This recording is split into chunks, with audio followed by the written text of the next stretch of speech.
Some good news for President Trump's administration. The Supreme Court is allowing the mass firing of tens of thousands of probationary federal workers.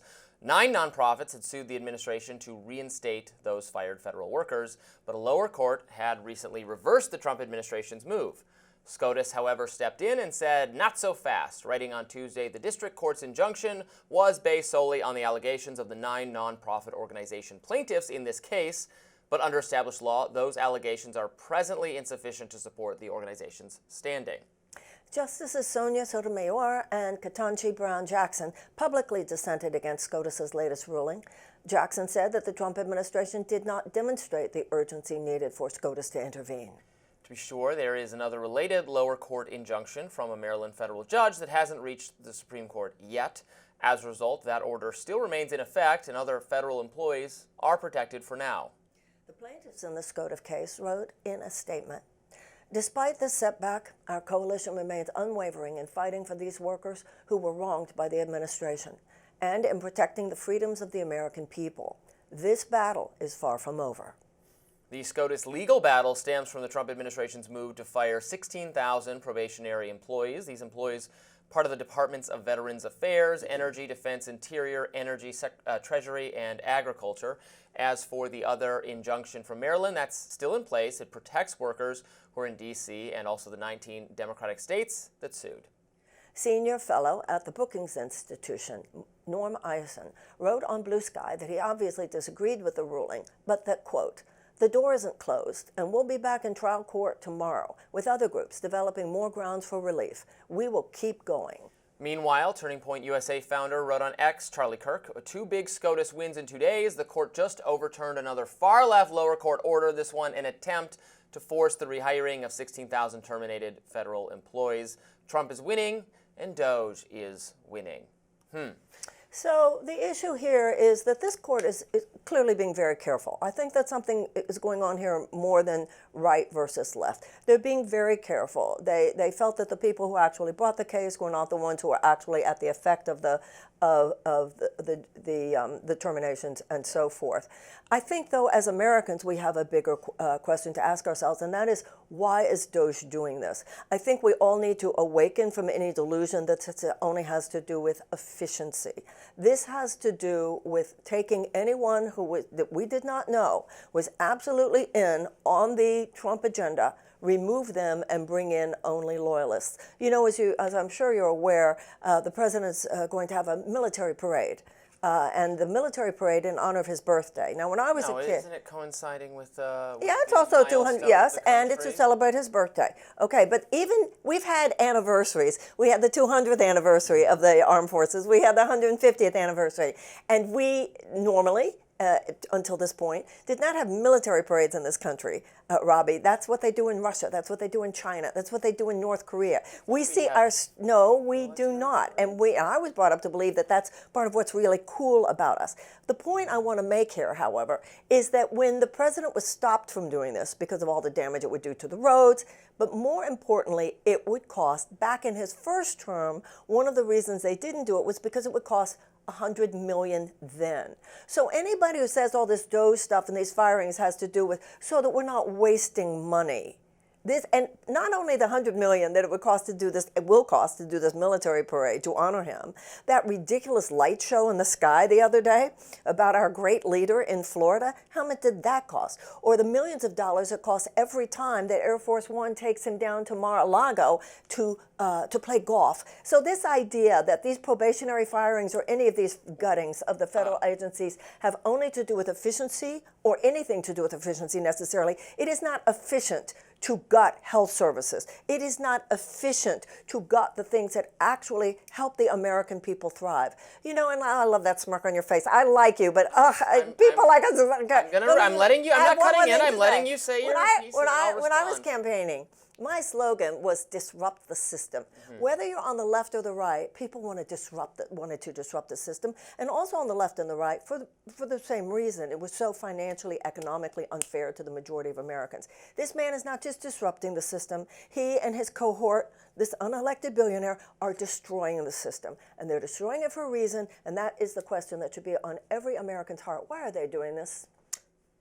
to address some of those points. Yeah. Oh, I okay. also do not want the federal government to spend any money whatsoever on parades or other frivolities. Why don't we get some of the tech backers of Donald Trump to contribute to some fund to have a parade? If they want that to do seems fine to me. And then we can celebrate the country with private investment. Sounds good to me. It's the 250th anniversary, so I'm fine with a parade. But yeah, I don't want the government wasting any money on that. So fine, I guess we agree on that point of it. Firing, but very early in your remarks there, you said firing people who are not part of the agenda. Trump won the election. Does he not have some right to then have the apparatus of government reflect his priorities and his wishes as the elected leader? I don't like the idea of no matter who gets elected by the people, the government operations continue and we have business as usual because there's a permanent entrenched bureaucracy that has its own ideology, a progressive ideology, its own ideology that is utterly distinct from what people vote for. I mean, I'll go back to what I talked about in my radar, which you mostly agree with on COVID origins. The Democratic leadership, President Obama, others saying, don't do this research, a permanent entrenched bureaucracy doing it anyway.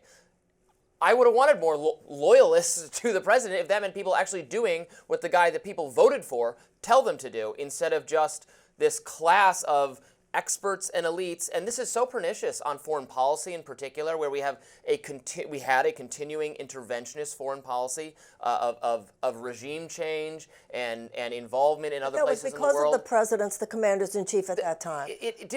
It was going to be the same foreign policy regardless of what. You're just saying that. The president appoints his cabinet, hopefully one day, her cabinet. Yeah. The president appoints the cabinet. And those cabinet members are obviously people who are aligned with the president's agenda. That's why they're appointed. Remember when Truman fired MacArthur for not doing what Truman wanted? And then it is their job to make sure that the work being done by that office is in alignment with the directives of the president and the directive of that cabinet secretary. We do not have a government where every single person who works for the government has to agree with every little thing. They have to do their job as directed. But and also it's not only the agenda issue, it's also the destructiveness in general. It's the fact that whether it has to do with threats to Social Security, whether it has to do with Medicaid, whether it has to do with women's health, this president was saying he's the fertilization president or whatever he said. They just gutted the committee that has to do with research having to do with IVF. They are destroying government agencies here. You can talk all you want about issues that in and of themselves, reasonable, but we have to ask ourselves the bigger question: why are they trying to destroy the government here? Because that is what they are doing. They're not just disrupting; they are destroying the effectiveness of the U.S. government. What? The government is too big and too bloated, and we need to make cuts. That's just fine. As if it was a private organization, they would let people go. You do they it would scale back. deliberatively. That's what our government You do has it to the way Bill Clinton did it. 450,000 people lost their jobs. It was a committee of experts, including forensic accountants. I think if they did it that way, this little group of teenagers who work for Doge are not a committee of forensic accounting experts, and these are people, and he's unelected. Maybe we need to save the country today. We can't wait to have another audit and another review and another investigation. Right, just ruin people's lives, ruin these agencies, gut these agencies. What does it matter? It's mainly the federal government is not who will suffer after all. So what does it matter? Government employees are not poor people, and the federal government should not be viewed as a jobs program. It is not a jobs program. It is a provider of services. I don't disagree with you. So people losing their job, it's sad when it happens to people. In any line of work, obviously, but I'm not just talking about traumatizing these people and villainizing these people and demonizing these people. I'm not villainizing them. They are. The letters that Musk writes, how he talks about them, how the president. What did you do today? That's demonizing and traumatizing No, them? the way he tells people you're not doing a good job, who had just been given spectacular job reviews. When the president was asked, "Does this upset you?" He said, "No, most of those people weren't working anyway." My God, have you ever talked to any of these people? These people had given their lives. But you're right. It's not even a matter of, okay, so people get fired. People get fired in life. But it is affecting, and it is deeply affecting, the work that the government does that is good. You talk about it as though the government does nothing right. And I think to say the government does nothing right is as unbalanced and incorrect as to say everything they do is right and we need to keep it the way it is. I think there's a lot of administrative bloat in government. Of course there is, and that should be dealt with. And no lefty would say that. Pardon? In particular, because they don't function like a private company where they're not supposed to. We're not a business. Okay, but I get that, but the business. Do you get that? Because a lot of people on the right. The business faces the situation where if they're not bringing enough revenue, then they have to make cuts because. No. The purpose of the government. The government can always bring in more revenue, and it can always print more money if it doesn't. So so they have no. What I'm saying, they face no external pressure to be efficient the way private. I'll tell you how you do that. I'll tell you how you do that. Tax fairly. The way you do that is don't extend those tax cuts established in 2017, $2 trillion tax cut, 83 cents of every dollar went to the highest earners and corporations. All of this has to do, this is not money that's going to go back to the people. This is money that's going to be used to extend and permanentize those tax cuts. Good. You want to have But then you're talking out of two sides of your mouth. You say we need money. If we need money, no. I said I don't money trust to the very, very, very richest who don't need it. The government takes in plenty in revenue, and they can make themselves. They can implement efficiency and have leaner agencies that spend within their means, just like everybody else. Within their means. Hold on a moment. The purpose of the government, according to the Declaration of Independence, governments are instituted to secure the rights to life, liberty, and the pursuit of happiness given by our Creator. Yeah. A child having enough to eat, a child who cannot afford to work, a child having enough to eat, people having enough economic opportunity to get into the game and to make it in the game. This government is not to be run like a business, it's to be run like a healthy family. You don't feed a child because it's going to make a profit. You feed a hungry child because it's the right thing to do. You don't take care of your old people and Social Security payments because it's going to make us money. You do it because it's the right thing to do. And in Social Security, which it does pay for itself, this canard, this narrative that's being created, it's not. Government doesn't feed children in grocery stores. The American people need to decide whether or not this government is there to work for us or not.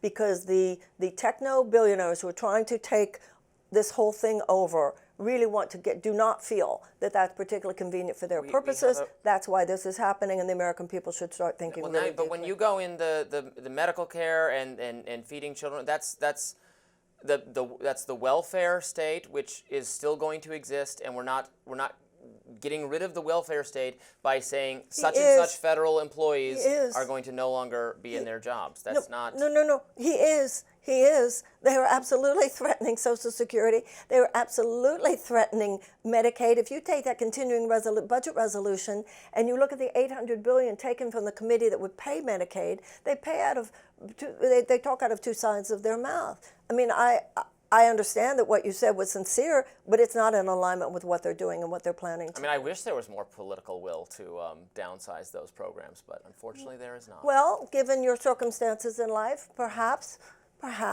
My circumstances being that I'm a young person who is not going to get any of that benefit. It won't be left. You what? There won't be enough money left for my generation. I know you're parroting their narrative, but that's not true. All you have to do is lift the cap a little bit. Yes, spend money. People would have to pay $1. Listen, if we take more money from people, then yes. You and I. Yes. Are both.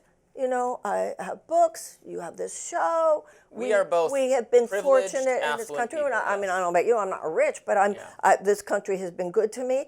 I have no problem with the idea that I then pay back money into the system that will take care of the common good. No conscious person wants to think that I'm creating wealth at the expense of other people having the opportunity to. That's how this government should work, that it fosters economic and every other kind of freedom and takes care of the common good. And if we don't take care of the common good, we're going to have a French Revolution type situation on our hands, and we don't want that. I don't trust the government to determine what is in the common good or what is fair and what is not. That's what a representative democracy, representative democracy is your government. The government is you. They work for you. It's the wolves voting on how many of the sheeps to eat for dinner.